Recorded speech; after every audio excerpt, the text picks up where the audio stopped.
Welcome back to Ready, Set, Sold. I'm your host, Bryan Vogt, and we spoke in the last segment with Dave Hohe and Deb Rust of New American Funding. Dave had to get to an appointment, couldn't make this segment here, but we have Deb, and that's fantastic. Deb, how you doing again? Still good, hanging in there. That's good. One of the things I wanted to talk about, and I mentioned in the last segment, 95% of the time, what we call a pre-qual letter, and you can talk more about that, Deb, but basically it's a 10 or 15-minute phone call with a lender. Usually works. That's not always an issue.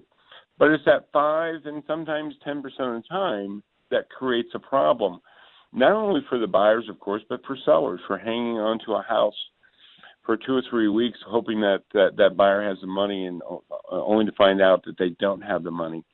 And that's a real problem. And I know every lender is a little bit different. And New American Funding, one of the great things that they have going for them is the fact of the speed of which they can get answers.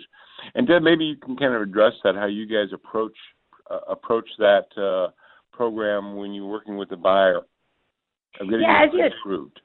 As you mentioned, most of the time when you talk to someone over the phone, they've got a good idea of what they make hourly and, how many hours a week they work. But there's that occasional borrower who, may write off a lot of expenses at tax time or, just doesn't fully comprehend, net income versus gross income and that sort of thing. A lot of issues, too, we run into is student loans. We have to qualify them with 1% of their balance on their student loans when those student loans could be in deferment or completely forgiven for some people. So there's a lot of things that, no matter how much time you spend on the phone, it's impossible to cover every, possible scenario, every question.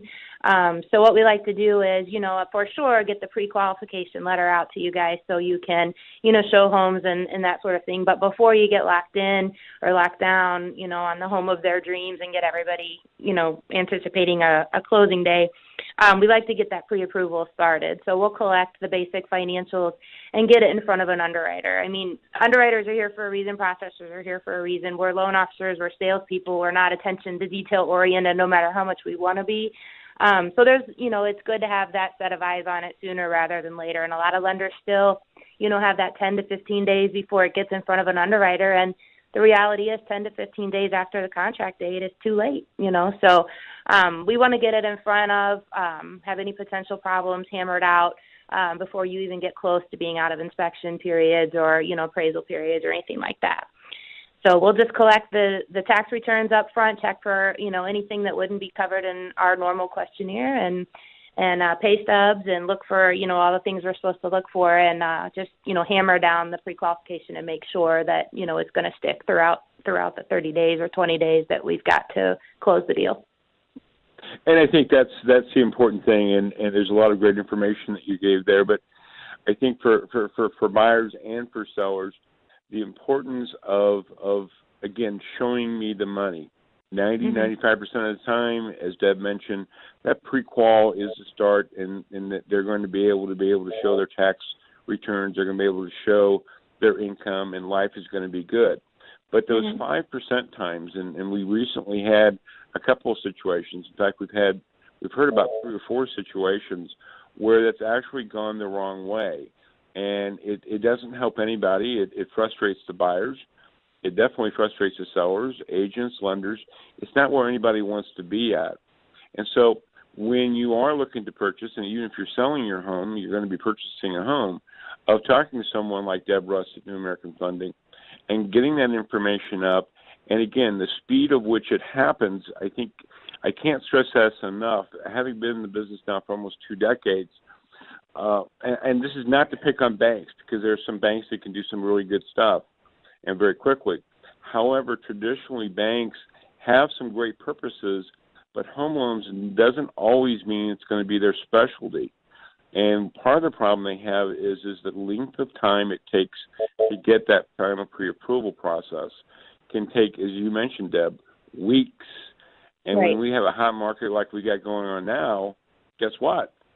You're going to lose out on a house. The seller could potentially lose out on a potential sale, and it just doesn't work. And that's what I love so much about what you guys are doing, the speed of what you guys are working at.